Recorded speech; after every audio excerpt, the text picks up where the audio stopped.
کیا یہ کھڑے ہو کے پانی پینا صحیح ہے؟ کچھ لوگ کہتے ہیں غلط ہے، اس کے بارے میں کچھ بتائیں۔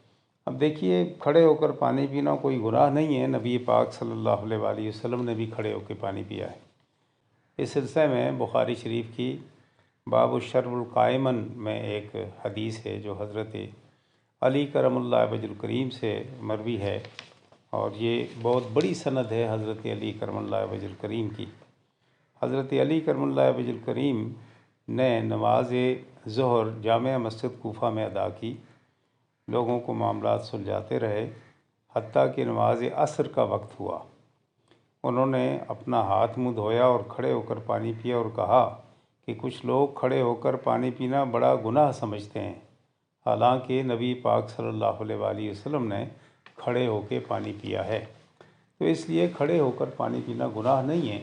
ہاں، یہ ضرور ہے کہ اسے معمول نہیں بنانا چاہیے انسان کو اپنا، کہ ہر وقت وہ بیٹھ بھی سکتا ہے، بیٹھا ہوا بھی ہے تو کھڑے ہو کے پانی پینا شروع کر دے۔ یہ ذرا موضوع نہیں ہے، کیونکہ کثرت سے نبی پاک صلی اللہ علیہ وآلہ وسلم نے بیٹھ کے پانی پینے کو، اور 3 بار یعنی 3 بار ٹھہر ٹھہر کر 3 سانسیں لے کر پانی پینے کو زیادہ معتبر مانا گیا ہے نبی پاک صلی اللہ علیہ وآلہ وسلم سے۔